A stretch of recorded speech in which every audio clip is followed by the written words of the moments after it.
하나님의 말씀 보겠습니다. 로마서 12장 1절과 2절입니다.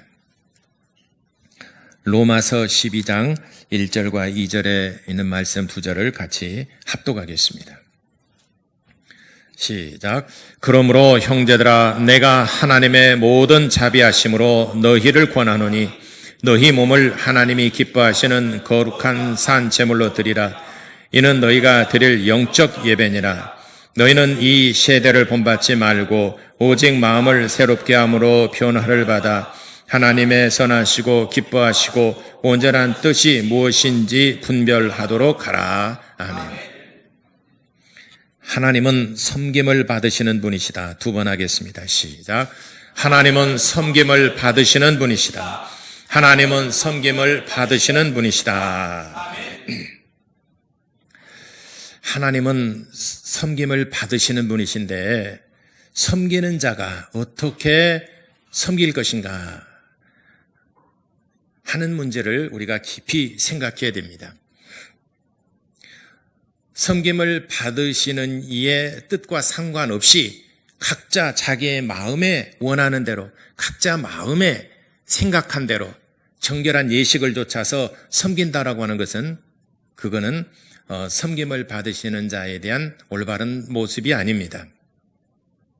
각자 자기 신을 섬길 때는 자기 마음속에 우러나는 대로 각자 자기 신을 섬기지만은 그러나 하나님을 섬길 때는 하나님의 뜻대로 하나님을 섬겨야 하나님이 영광을 받으시는 것입니다.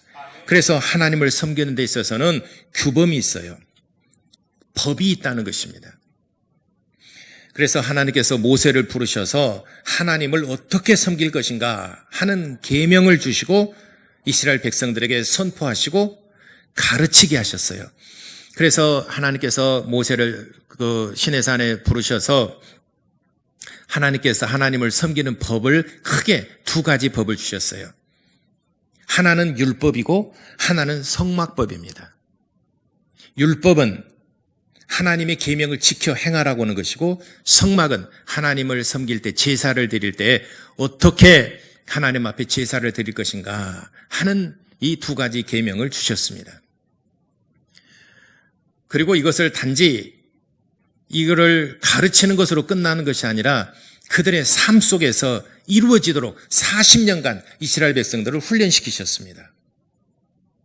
하나님의 말씀을 우리가 귓전으로 전해 들었다라고 해서 그걸 우리가 깨달았다라고 해서 내가 하나님을 믿는 것이 아니라 그들의 삶 속에서 정착이 되고 이루어지도록 40년간을 훈련시키셨어요. 이스라엘 백성들은 이런 것들이 익숙하지 않습니다. 해보질 않았어요. 제사 드리는 방법, 성막 안에서 5대 제사가 있습니다. 번제, 소제, 속제제, 속건제, 화목제. 근데 지금까지 해보질 않았어요. 서투릅니다. 그래도 가르쳤습니다. 행하라, 이렇게 하라, 이렇게 제사를 드리라. 그리고 율법을 주셔서 너희가 하나님의 계명을 지켜 하나님을 이렇게 섬기고 또 사회에서 사람과 사람 사이에서는 이렇게 해야 하느니라 라고 말씀하셨습니다. 그러니까 모세를 통하여 주신 큰 두 가지 계명은 율법과 성막법입니다. 율법이라는 것은 죄를 깨닫게 하는 법입니다. 율법을 통해서 내가 죄인이구나. 이게 죄였었구나. 과거에는 이걸 죄를 죄로 여기지 않았습니다. 그런데 계명을 듣고 보니까 이게 죄네. 이것도 죄야. 이거 안 되겠네. 하는 것을 하나하나 깨닫게 하는 법이 바로 율법이라는 거예요. 그러니까 율법을 받고 보니까 우리가 죄인이네. 내가 죄인이네. 그래서 로마서 7장 12절에 율법은 죄를 깨닫게 하는 법이다라고 그랬습니다. 죄를 깨닫게 하는 법. 과거에는 우리도 하나님께 대하여 이것이 죄인 줄을 몰랐습니다. 하나님을 섬기지 않는 것, 주일날 교회에 나오지 않는 것, 우리는 이것이 과거에는 죄인 줄을 몰랐어요. 교회 다니기 전에는 이것이 하나님 앞에 신께 죄가 될 줄을 몰랐습니다. 그런데 교회를 다니고 하나님의 말씀을 듣고 보니까 이게 죄였었네. 그럼 우리가 지금까지 예배를 그러면 안 드린 것이 이건 하나님 앞에 죄네. 그를 깨닫게 하는 법이 바로 율법이다 이 말이죠. 율법에서 자기 자신이 죄인이라는 사실을 깨달은 사람들이 용서를 받아야 되잖아요. 용서를 받아야 돼요. 그래서 용서하시는 법이 성막에서 제사를 통해서 우리가 용서를 받는 겁니다. 그래서 구약에도 이미 율법과 은혜가 이미 구약에도 있어요. 이건 그림자요, 모형이요, 예표죠. 장차 오실 예수 그리스도에 대해서 예표하는 것입니다. 그래서 우리 모든 사람들은 다 죄인으로 발각되고 죄인으로 들킨 자입니다.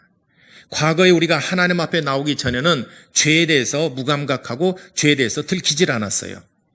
그런데 교회 다니면서 하나님의 말씀을 듣고 보니까 우리는 죄인이라는 것을 깨닫게 되고 죄인이라는 것에 대해서 들켰어요. 그럼 우리가 어떻게 할 것인가? 그래서 구약에는 성막 안에서 또 성전 안에서 짐승을 잡아서 그 피로써 속죄를 입었지만은 그러나 이제는 예수 그리스도께서 십자가에 피 흘려 죽으심으로 그 피로써 우리가 용서받았다는 사실을 깨닫게 하는 것이 바로 신약의 예수 그리스도의 법입니다. 그래서 예수 그리스도의 피로써 용서받은 사람, 죄 사함받은 사람은 하나님의 성전이 된 겁니다. 고린도전서 3장 16절에 예수의 핏뿌림으로 거룩함을 입은 자들은 바로 그곳이 하나님의 성전이다라고 말씀했습니다.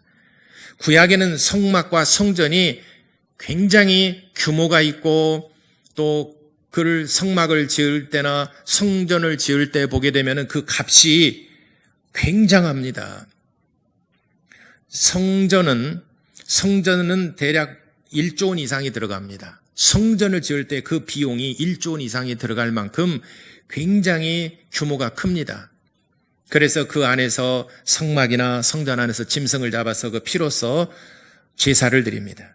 그런데 이제는 예수 그리스도께서 이 땅 위에 서서 십자가에 피 흘려 죽으심으로 그 피를 어디에다 뿌렸느냐? 구약에는 성전 안에서 짐승을 잡아서 그 피를 번제단과 그리고 제단 그리고 분향단과 떡상 그리고 촛대 법궤 지성소 안의 법궤 그리고 성막에 쓰이는 모든 기구들 그리고 제사장과 대제사장의 피를 뿌렸습니다. 그리고 남은 피는 번제단 아래에 뿌렸습니다. 그러면은 신약이 예수의 피를 어디에다 뿌렸느냐? 바로 우리 심령 안에 뿌려주신 것입니다. 여러분 안에 예수의 피뿌림이 있어야 여러분들이 구원받은 것입니다. 여러분이 심령 안에 예수의 피뿌림이 있어야 죄사함을 받은 것입니다. 이것이 하나님을 섬기는 사람들이 기본적으로 갖춰야 될 조건이에요. 그리고 이제는 이제 여러분들이 성전이 됐습니다. 여러분 심령이 피뿌림을 받았어요. 그래서 각자는 여러분들이 성전이 된 겁니다. 그래서 성전들의 모임이 교회예요. 성전들의 모임이 교회입니다. 그래서 이제는 모이는 교회가 있고 이제는 흩어지는 교회는 여러분들의 삶의 현장, 여러분들이 바로 그곳이 사역의 현장입니다. 예수 그리스도의 복음을 전하는 사역의 현장이 바로 여러분들이 흩어지는 교회로서의 기능입니다. 성경은 이렇게 해서 구약시대에 하나님을 섬기는 법과 신약시대에 하나님 섬기는 법에 대해서 말씀했습니다. 기독교는 이 계명을 하나님의 규범, 하나님을 섬기는 규범을 수천 년 동안 지켰고 그거를 지금까지 보존해 왔습니다. 그 말씀이 우리 귓전에 들려졌고 우리의 머릿속에 우리의 심령 안에 자리 잡게 되었습니다. 그런데 그렇기 때문에 이 규범과 이 하나님의 법을 지키기 위해서 세상에 많은 도전을 받아왔습니다. 때론 핍박이 있었고 때론 문화적인 유혹이 있었고 때론 기근 또는 전쟁 여러 가지 일들을 만났습니다. 그럼에도 불구하고 우리 기독교 선인들은 믿음을 지키기 위해서 자기 목숨을 다했습니다. 그래서 기독교를 피 흘린 발자취라 이렇게 표현하고 있습니다. 우리 기독교는 피 흘린 발자취다. 그 피값을 지불하고 기독교를 지켜왔습니다. 그런데 마귀는 할 수만 있으면은 우는 사자와 같이 삼킬 자를 두루 찾으며 그리고 이제 하나님의 말씀을 변개시켜서 빗나가게 하고 또 미혹하여 하나님을 떠나 세상에서 방황하게 하고 육신의 정욕을 통해서 우리를 무너뜨리려고 합니다. 마귀의 괴계는 여러 가지 방법을 통해서 우리를 무너뜨리려고 합니다. 이것이 오늘날 시대만 있는 것이 아니라 과거의 2000년 동안 기독교 역사 가운데 수많은 도전을 받아왔습니다. 그런데 지금까지 말씀을 지켜왔습니다. 하나님의 말씀과 그 규범을 지금까지 지켜왔습니다. 때론 타락하고 때론 하나님의 말씀이 변형이 되고 그랬지만은 개혁을 통해서 그걸 다시 바로잡고 개혁을 통해서 다시 바로잡고 해서 오늘날까지 기독교가 이제 우리나라에까지 또 우리의 심령에까지 전파되어지게 된 것입니다. 그런데 이제 오늘날 이 시대에 참 위기에 봉착해 있습니다.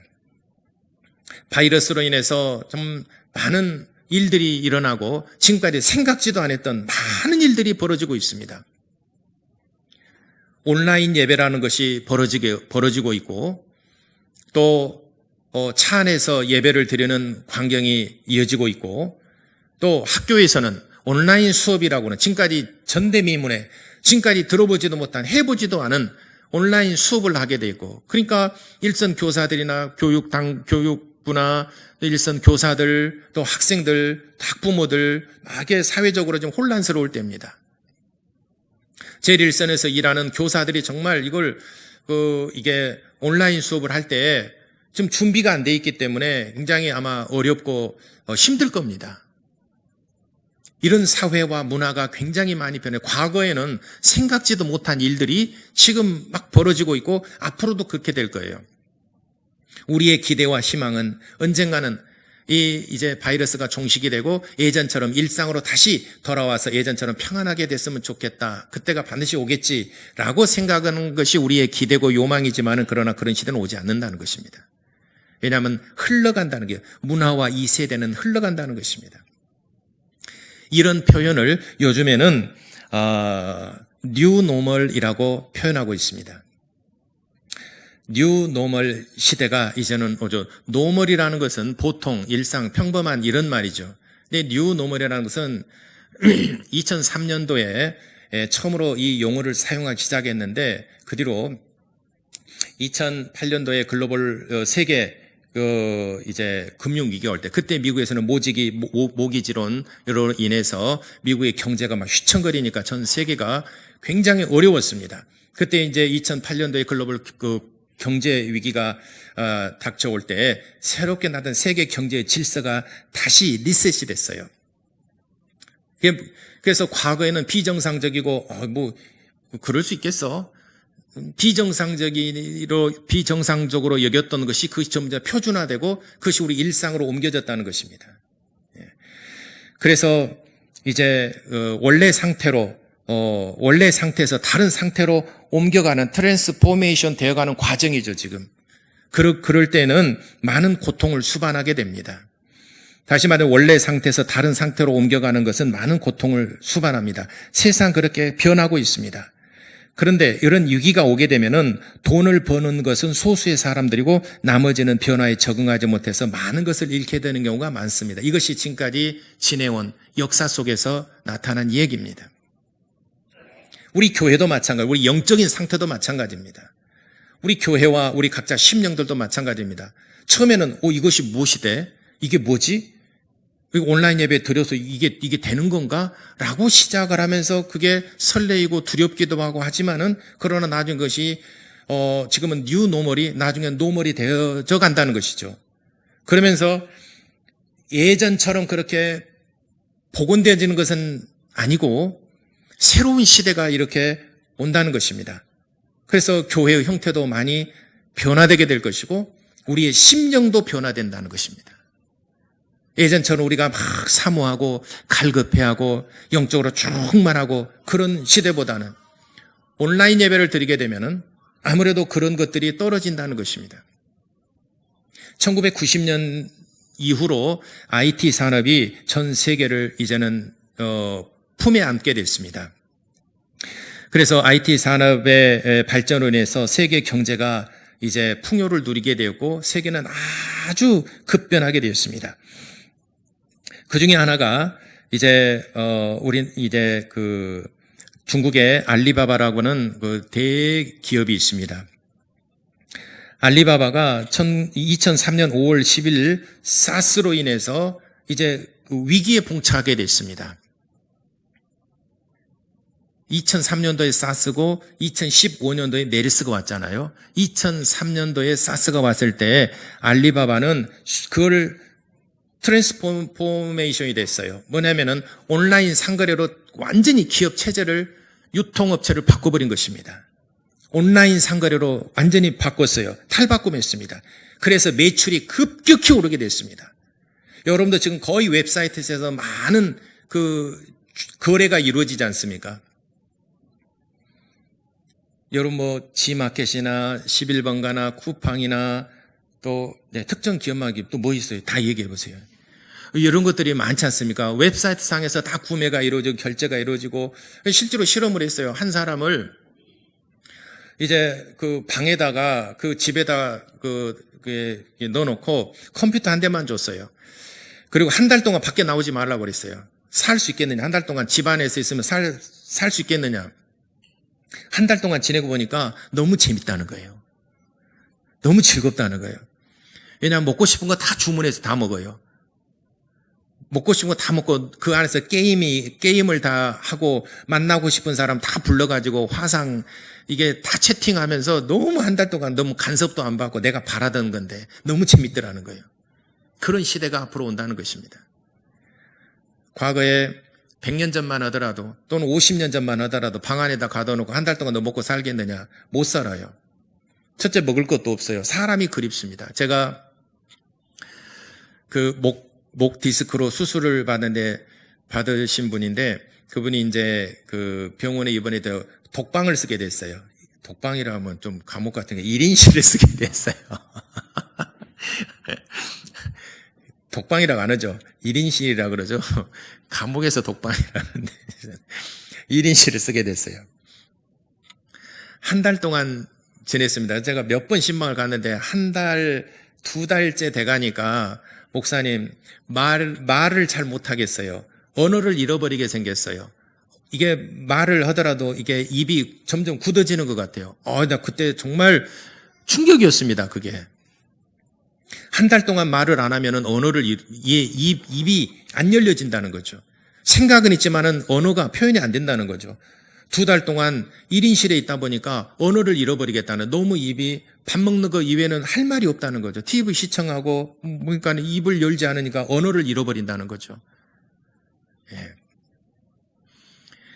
그래서 알리바바라는 이 기업은 온라인 상거래로 탈바꿈하면서 아시아의 1위 기업으로 떠올랐습니다.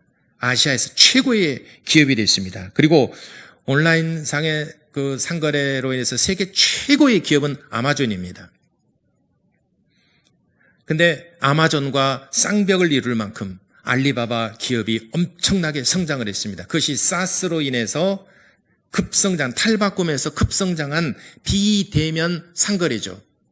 비대면, 우리는 지금까지는 대부분 대면에서 가서 입어보고 만져보고 대화를 하고 깎아달라 이렇게 해가지고 사고 그랬지 않습니까? 근데 이제 앞으로는 그런 시대가 점점 줄어들고 비대면하는 시대, 모든 것이 그런 시대로 바뀌어지게 된다는 것입니다. 그래서 알리바바가 사스로 인해서 특혜를 입은 그 대표적인 기업이고, 그로 인해서 또한 노키아는 몰락을 했습니다. 사스로 인해서 이제 탈바꿈하지 못하고 결국에는 오프라인상에서 매장에서 구매해야 되는 이런 것에 대해서 탈바꿈하지 못했기 때문에 노키아는 결국에는 몰락을 했습니다. 우리나라도 1997년 IMF 차관 이후로 우리나라의 그 경제 질서 또 사회 질서 이런 것들이 굉장히 많이 변했죠. 기업들의 형태도 변했고 이제는 아주 굉장히 모든 사회 전체가 굉장히 많이 변했습니다. 앞으로 코로나 바이러스 19 이후로 우리 사회가 어떻게 변해야 될지 전문가들이 각 자기 분야에서 연구를 하고 또 어떻게 변할지 지금 머릿속에 그려보고 굉장히 연구를 활발히 하고 있습니다. 우리 기독교도 마찬가지입니다. 또 저도 마찬가지입니다. 앞으로 기독교가, 우리 교회가 다시 정상화되었을 때 예전처럼 똑같이 될 가능성이 있느냐? 저는 그렇게 됐으면 좋겠지만 그러나 이제는 그 상황이 많이 달라지리라고 예상을 합니다. 그러면 우리 교인들이 100% IMF 코로나 바이러스 19가 다 끝나고 이제는 정상으로 다 돌아왔을 때 100명이면 100명, 200, 200명 그 인원들이 전부 다 우리 교회로 다 그대로 돌아와서 예전처럼 충만하게 신앙생활을 할 수 있겠느냐? 일부는 세상으로 흘러 떠내려간 사람이 있을 것이고 세상의 어떤 여론과 주변의 사람들을 의식해서 이제는 교회 못 나가게 될 잃어버린 영혼들도 있을 것이고 또 심령이 예전 같지 아니하고 심령이 많이 황무해되고 황폐하게 되고 피폐된 사람도 있을 것이고 처음에는 그러겠죠. 간절함이 있겠죠. 근데 이런 것들을 한 번쯤은 생각을 해봅니다. 예전처럼 우리가 찬양하고 기도하고 방언하고 교제하고 이렇게 성령 충만하고 기쁨이 충만하고 교회 오는 것이 기쁨이 되고 그런 사회로 다시 돌아왔으면 좋겠지만은 결코 예전처럼 똑같이 그리 돌아오지는 않을 거라는 것이죠. 그래서 교회에도 이제는 온라인 예배를 드린 지가 벌써 이제 2달이 돼갑니다. 이제 2달이 되는데 온라인닷컴에서 코로나19로 인한 온라인 예배와 전망의 설문조사를 했습니다. 3월 9일부터 29일까지 310명을 대상으로 해서 설문조사를 했어요. 온라인 예배를 드리고 있는 사람들 310명을 대상으로 설문조사했어요. 어떻게 드리고 있냐? 6가지 항목에 대해서 답변을 했습니다. 제가 한번 보겠습니다. 온라인 예배를 드리니까 그 말고요. 첫 번째 거 온라인 예배를 드릴 때 뭐가 불편하든 첫 번째, 공동체를 의식할 수 없다. 그렇죠. 혼자 있으니까. 21%. 공동체 생활이 없어서 신앙이 떨어지는 것 같다. 20%. 그 다음에 경건함이 떨어지는 것 같다. 집안에서 혼자 하니까. 여러분들이 교회 나올 때는 정장하고 또 여러분 샤워하고 머리 감고 화장하고 이렇게 해서 여러분 향수도 칙칙 뿌리고 이렇게 해서 여러분 예배로 오지 않습니까? 그리고 예배당이라고는 이런 곳에 오게 되면은 또 마음이 경건해지게 되고 평소에 안 하던 기도도 하게 되고 평소에 밥 먹을 때 안 하던 기도도 밥 먹을 때 하게 되고 여러분 그러잖아요. 교회 오게 되면 그래요. 평소에 찬송 안 하던 사람이 교회 오게 되면 입을 열어 찬송하게 되고 그러지 않습니까? 근데 집에서는 잘 안 된다 이 말이죠. 경건이 떨어지게 되는 것 같다. 19%. 설교에 집중하지 않고 다른 일들을 자연스럽게 한다. 그렇죠? 집에 가게 되면 아무래도 옆에서 떠들고 뭐 하게 되면은 그쪽에 마음에 신경 쓰이는 경우가 있죠. 집이니까. 그러나 여러분들이 여기 예배당에 오게 되면은 주변 사람 신경 안 쓰고 예배하는데 집중하잖아요. 그래서 그런 단점이 18%. 기도, 성경 몽독, 아멘 같은 상호작용이 어색하다. 여러분 온라인 예배들을 여러분 믿으십니까? 그러면은 교회에서는 아멘 하는데 집에서 혼자 아멘 하게 되면은 안 믿는 남편도 있을 것이고 교회 안 다니는 자녀도 있을 것이고 우리 청년들은 또 부모님도 있을 것이고 켜놓고 혼자 아멘 하기도 그렇고 혼자 찬송하기도 혼자 할렐루야 하기도 이런 상호작용이 어색하다라고는 13%. 유난히 또 처리해야 될 일들이 많이 생겨나요. 생각이 나요. 기도하다 보면은 뭐 갑자기 평소에 안 하던 것이 생각나고 막 그러잖아요. 이게 8%, 기타 1%. 온라인 예배를 드리다 보면 이런 단점들이 생겨난다는 거죠. 그 다음에 두 번째, 그렇다면은 온라인 예배를 드릴 때 헌금은 어떻게 하는가? 나중에 교회 가서 할 생각이다. 36%. 지금은 내가 못 나가니까 못 하고 있지만은 모아놨다가 교회 갈 때 내가 한 번에 할 생각이다. 36%. 예배가 끝난 후에 바로 온라인으로 입금했다. 26%. 그리고 기타 19%. 기타는 볼 때는 이래도 저래도 안 내는 사람인 것 같아요. 교회 오나 안 오나 안 내는 사람은 19%인 것 같고 아무 생각이 없죠. 그 다음에 안 하고 교회 갈 때만 낼 생각이다. 집에 가 있으니까 안 해도 되고 교회 현장 예배를 드릴 때만 내가 헌금을 낼 생각이다가 10%. 그 다음에 예배 중 스마트폰을 이용해서 입금했다. 예배 중에서 이렇게 젊은 층인 것 같아요. 9%. 이렇게 해서 대략 본래 한 19%, 20%는 본래 이래도 저래도 헌금 안 하는 사람이고 80% 정도는 그래도 헌금을 어떻게 쓰든지 이게 하는 것으로 설문조사가 됐습니다. 그리고 그들에게 물었습니다. 온라인 예배가 앞으로 어떻게 될 거냐? 활성화될 것이다. 라고 하는 게 80%. 앞으로 온라인 예배가 활성화될 것이다. 80%. 또 그들에게 물었습니다. 온라인 예배에 대한 긍정적인 응답. 그러니까 온라인 예배를 드리고 계신 우리 교대 지금 온라인 예배를 부득이하게 온라인 예배를 드리고 계신 분이 있을 거예요. 마음의 간절함과 사모함과 또 아까 방금 말씀드렸던 것처럼 답답함도 있고 현장에 나가서 같이 대면하면서 예배를 드려야 되는데 이런 답답함이 있고 여러분 정말 갈급해하는 마음이 있을 거예요. 그러니까 이런 많은 불편함이 있고 예배를 드려도 정말 예배 같지 않고 현장에 나와서 같이 예배에 동참하고 공동체 예배를 드려야 되는데 이런 마음이 있어요. 그러니까 다시 말하자면은 80%는 현장에 나와서 예배를 공동체 예배를 드려야 된다. 이런 마음을 가지고 있다는 거죠.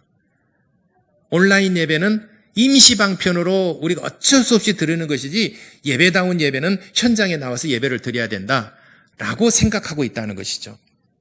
그런데 아이러니컬하게도 온라인 예배에 대한 긍정적인 응답, 좋다, 앞으로 이렇게 했으면 좋겠다라고 하는 사람이 64%라는 거죠. 그리고 해보니까 온라인 예배를 해보니까 이건 예배 드린 것 같지도 않고 현장에 가서 예배를 드려야지 그래서 대면하고 그 예배도 드린 것 같지 온라인 임시방편으로 예배를 온라인으로 드리긴 하지만은 마음이 여전히 답답하고 갈급해하는 심령은 있지만은 뭔가 좀 예배 같지 않냐고 참 불편함이 많다. 그러니까 앞으로 온라인 예배는 해서는 안 되겠다. 이렇게 표현한 사람이 28%밖에 안 돼요. 아이러니컬하죠. 이 말인즉슨 사람이 편해지고 싶어 한다는 거죠. 문화와 과학, 기술은 합리성이 있어요. 그렇기 때문에 누구든지 마음속에 들어가서 그 마음에 정착하기가 쉽습니다. 그래서 사람은 누구나 다 편해지고 싶습니다. 안 하니까 처음에는 두려움이 있고 처음에 이건 아닌 것 같은데 하면서도 안 하니까 편해요. 혹시라도 이런 생각도 해봐요. 오후 예배 안 하니까 처음에는 밥도 같이 먹고 오후 예배 같이 하고 해야 되는데 그러다가 한 달, 두 달, 세 달 지내고 보면 오후 시간을 여러분들이 쓸 수가 있잖아요. 그러다 보니까 오후 예배 안 드리는 게 좋네, 편하네. 그러니까 오후 예배가 없어질지도 모르겠어요. 두렵죠. 한번 편함을 맛보게 되면은 예전으로 다시 가역이 안 되려고 그럽니다. 다시 옛날로 돌아가려고 하지 않습니다. 여러분들의 30년 전으로 돌아가라면 여러분 30년 전으로 돌아가겠습니까? 여러분의 삶을 50년 전으로 되돌린다 그러면 50년 전으로 되돌아가서 살 수 있겠습니까? 화장실 문화, 50년 전에 화장실 문화로 돌아가라면 지금 여러분 살 수 있겠습니까? 수련회를 갈 때 비대 없다고 수련회를 안 가는 판국인데요, 지금. 예. 어떤 대통령은 화장실을 갈 때 옮겨가지고 가지고 간다잖아요, 화장실을. 삶이 부유해지고 삶이 편하고 삶이 문화를 많이 누리게 되면은 이제는 그걸 놓치기 싫어해요. 그리고 불편하게 살고 싶질 않아요. 예배도 그렇습니다. 이제는 개척교회, 조그마한 교회 가서 불편하게 하고 싶질 않아요. 대형 교회나 큰 교회 가서 자기를 숨기고 싶죠. 얘는 다 해주니까. 내가 굳이 안 하더라도 다 하니까.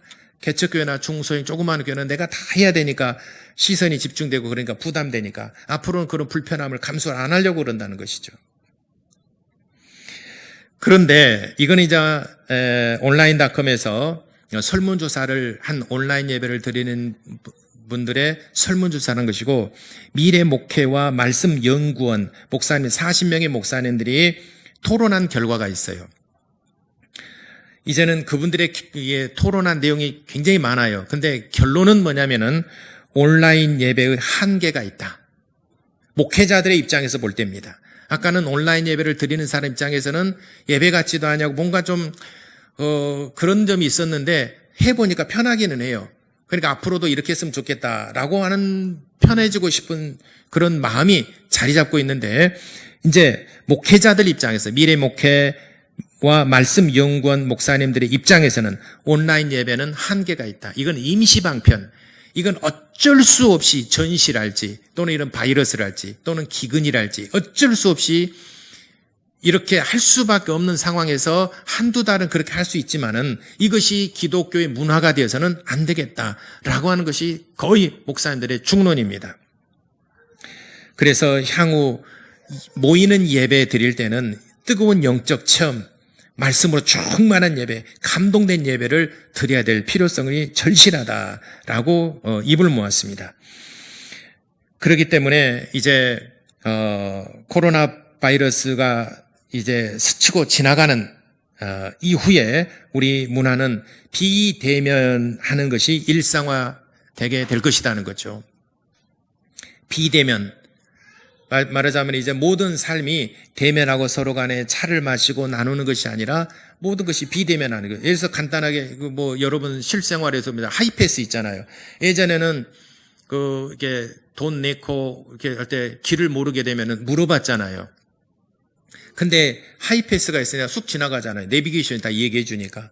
누구한테 물어보지 않더라도 이제는 불편하지 않아요. 문화가 그 자리를 대신했기 때문에 혼자서도 잘 찾아가요. 왜냐하면 내비게이션 친구가 있기 때문에.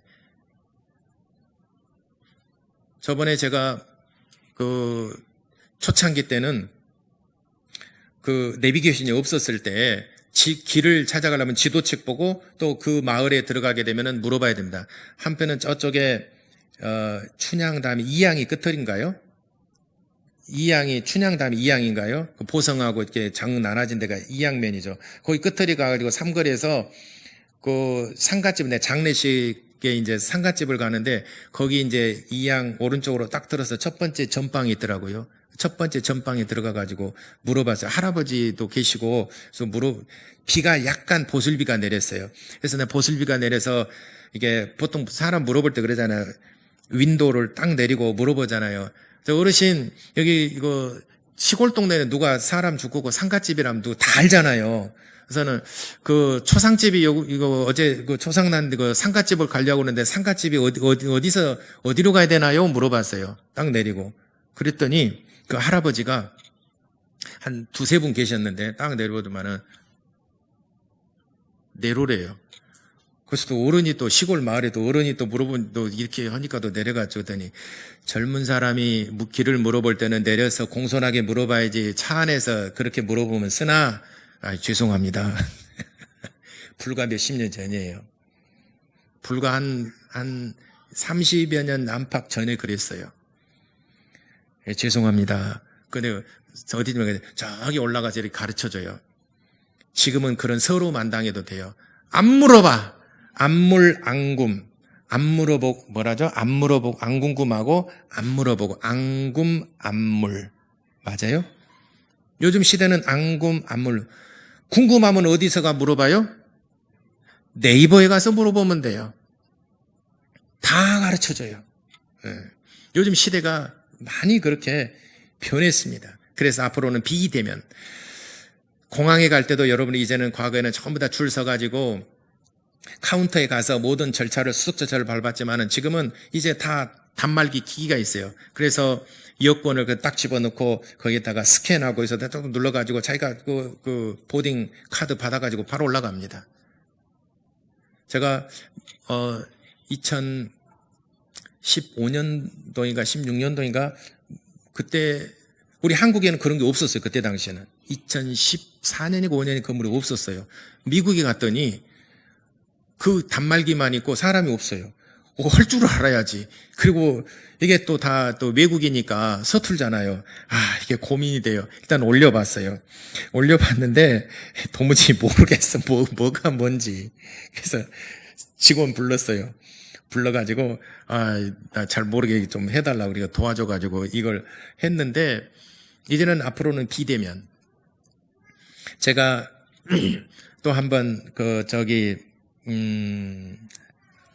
애틀란타의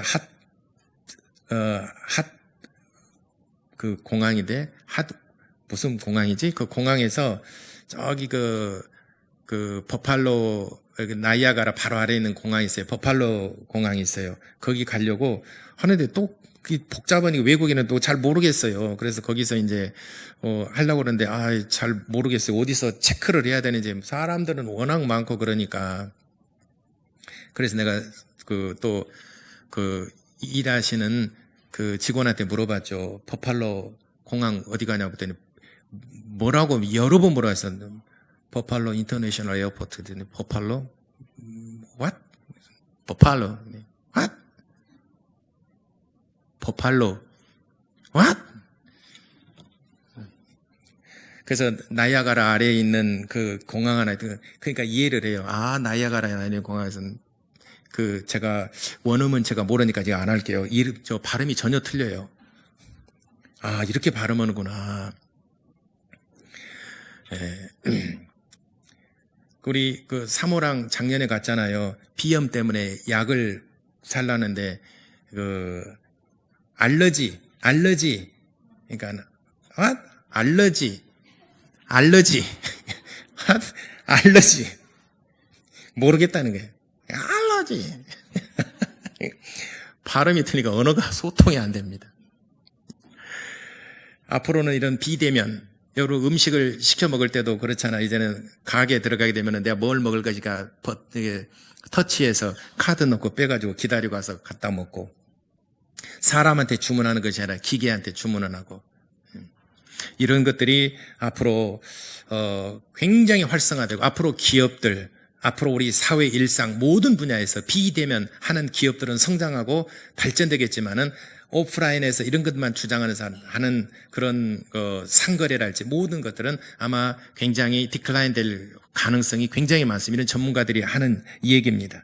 그래서 우리가 비대면 활성화되면서 온라인 예배되죠. 학교에서는 온라인 수업을 하게 되죠. 그래서 모이는 예배가 아니라 흩어지는 예배를 드리게 되죠. 온라인상에서 하니까. 그리고 나누는 교제가 아니라 온라인 소통을 하게 되고 두 손으로 봉헌하는 것이 아니라 이제는 계좌이체. 이런 것들이 굉장히 문화가 많이 변화됩니다. 그래서 접촉하지 않고 이루어지는 이런 그 모든 우리의 일상과 모든 삶, 비대면한, 그래서 새롭게 탄생한 언어가 언택이라는 것이, 그 언택이라는 단어가 새롭게 또 나타났습니다. 컨택이라는 말은 아시죠? 근데 컨택의 반대말이 언택이라는 거죠. 비대면, 접촉하지 않냐고 소통하는, 또 경제, 또 삶이 이루어지는 언택의 문화가 앞으로 이루어진다는. 그래서 우리 교회의 기능과 교회에서 이루어지는 섬김에 있어서 앞으로는 컨택과 언택의 사이에 있어서 그 경계가 뭐냐. 어떤 것은 우리가 정말 현장에서 우리가 그 대면하면서 부대끼면서 해야 될 것과, 또 이제는 그렇지 아니하고 이제 비대면으로 이루어지는 것들이 어디까지 한계를 정할 것인가. 지금 우리가 코로나 바이러스 19로 인해서 이 예배가 온라인상에서 이루어지고 있지만 이것이 계속 되지는 않을 거예요. 언젠가는 우리 공동체 예배가 이루어지게 되는데, 앞으로 또 이런 사태가 벌어질 때 과연 우리는 어디까지 허용을 하고 어디까지 우리는 컨택이 이루어지고 어디까지 우리는 비대면을 해야 될 것인가. 그래서 기독교회는 본질과 수단의 문제를 분류를 해야 돼요. 본질과 수단의 문제. 헌금하는 것은 수단하는 문제입니다. 일단은 돈과 화폐는 틀리죠. 화폐는 그냥 수단이죠. 그러나 돈은 본질입니다. 그래서 그와 같이 우리가 기독교의 본질, 하나님과 나와의 관계, 신앙의 본질적인 문제는 훼손돼서는 안 되는 것이죠.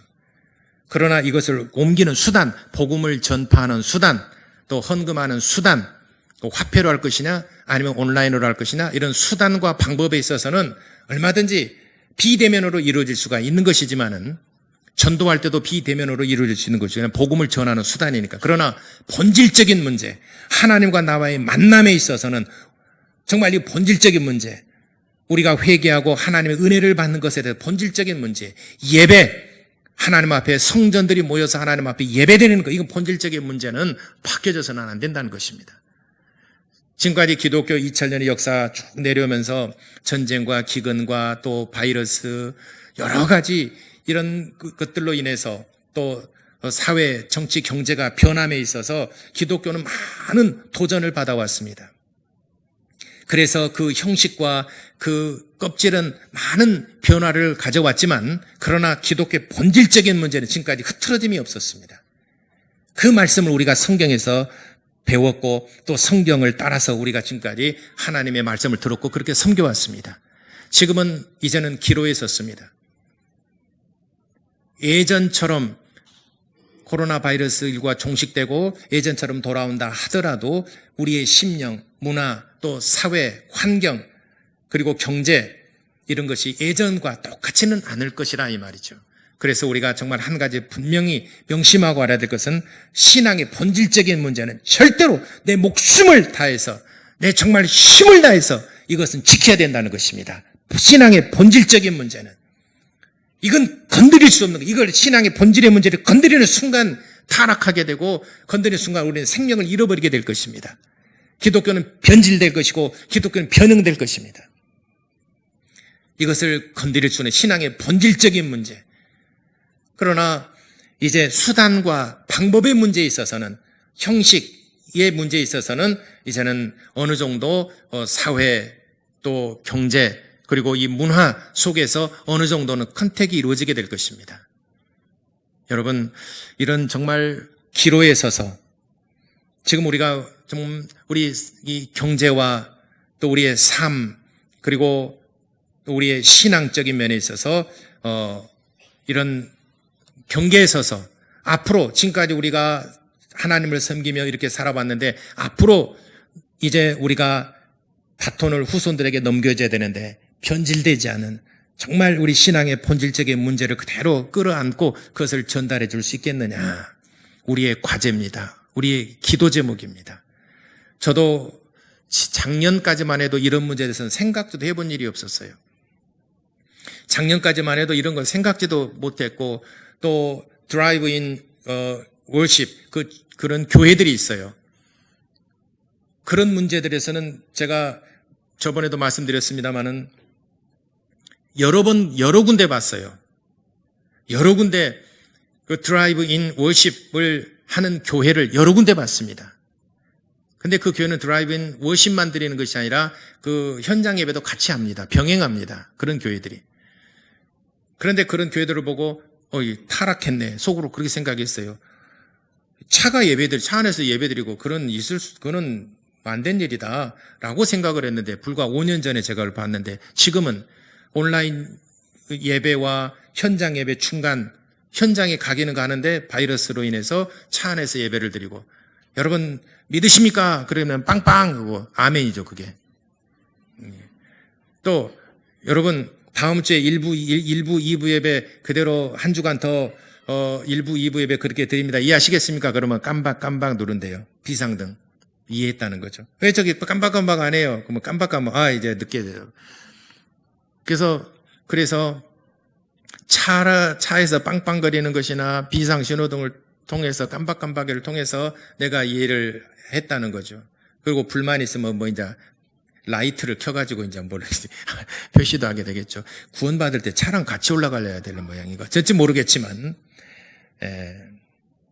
어쨌든 이런 것들이 우리는 정말 혼란스럽고 많은 이런 다양한 너무 갑작스럽게 너무 많은 것들이 여러분 가장 가기는 경제적인 문제 또 이런 기업의 문화 그리고 우리는 신앙의 문화 이런 것들이 갑작스럽게 너무 많이 또 학교에서도 온라인 그 수업 모든 사회 전반적인 분야에서 너무 많이 이렇게 막 변화가 되니까 이거를 누가 빨리 추스리고 누가 빨리 신앙의 본질적인 것과 신앙의 수단적인 방법 것을 구별을 해서 이것을 확립을 시키고 우리가 허용할 수 있는 것과 절대로 허용해서는 안 된 것이 무엇인가 하는 것을 우리가 빨리 우리가 캐치를 하고 또 우리가 할 수 있는 것이라면은 온라인상에서 할 수 있는 것이라면은 이게 수단과 방법에 이런 본질의 문제를 깨뜨리지 않는 것이라면은 우리 교회도 얼른 편승하는 것이 좋습니다. 그래서 오늘 아침 예배 끝나고 제가 형제에게 말했습니다. 우리 교회 홈페이지 구축하는 거 빨리 연구해라. 홈페이지 구축하는 거 빨리 연구해라. 한번 과제를 하나 줬습니다. 앞으로 이런 문제들이 너무 각 분야에서 나타나니까 혼동스럽고 우리나라뿐만 아니라 전 세계적으로 이걸 지금 자리 잡지 못하고 있습니다. 근데 구약 성경에도 보게 되면은 이런 역병, 바이러스, 또 이런 질병으로 인해서 사회가 변화되고 그들이 그 이스라엘 백성들의 그 경고, 그들이 재앙이 나타날 때 어떻게 바뀌었는가 성경에 다 기록이 되어 있죠. 그래서 우리는 세상은 이렇게 변할지라도 세상의 문화는 이렇게 변할지라도 우리가 변질되지 말아야 될 것은 하나님의 말씀을 꼭 붙들어야 되고 이전보다 더 열심으로 하나님의 말씀을 묵상하고 하나님의 말씀을 듣고 하나님의 말씀을 더 배우고 해서 우리가 좌로나 우로나 치우치지 않는 견고한 믿음을 가진 우리 모든 성도 여러분 되시기를 예수 이름으로 축원합니다. 기도하겠습니다.